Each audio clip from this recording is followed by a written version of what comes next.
Hello and welcome to the Genuine Learning Blog. My name is Melissa Galasso, and today we're going to talk about a proposal from the GASB. So GASB put out a proposal related to the 2023 implementation guide earlier.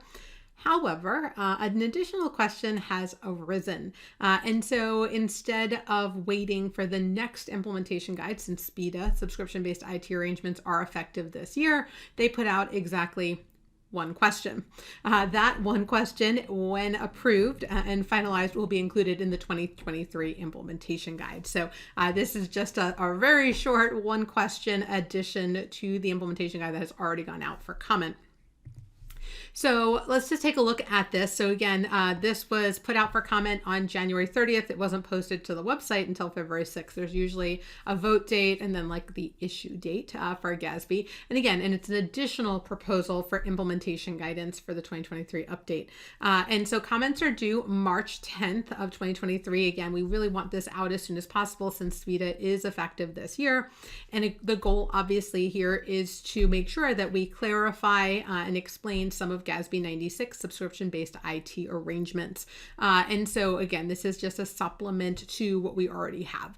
And so what they're going to try to do is provide a little bit more guidance around what qualifies for subscription-based IT arrangements. So FASB uses the term cloud computing. So if you look at their standards, they talk about cloud computing arrangements and they provide guidance on that.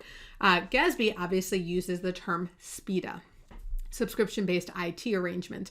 And the question is, does a cloud computing arrangement meet the definition of a subscription-based IT arrangement or a SBITA? And remember, the definition of a SBITA is that it has a contract that conveys the right to control another party's IT software alone or in combination with tangible capital assets, right? So for a period of time in exchange for consideration. And so as we take a look at this, it may or may not be, right? So you can't just say, oh, it's cloud computing, it has to be in. Typically, there are three different types of cloud computing. You can have software as a service or SaaS, platform as a service, but now also infrastructure.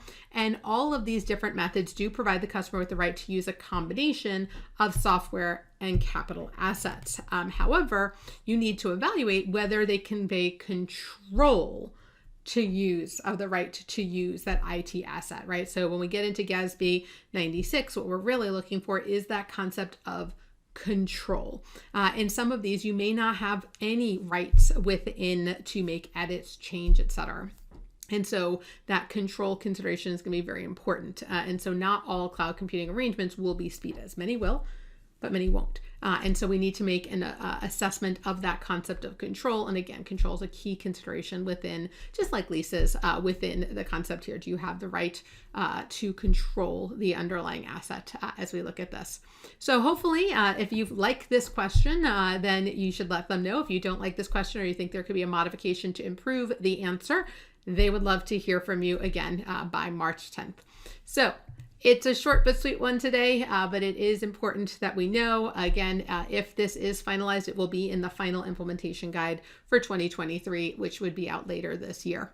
So thank you guys so much for joining me today on the Genuine Learning Blog, and I hope to see you on a future vlog. Have a great day, guys. Bye-bye.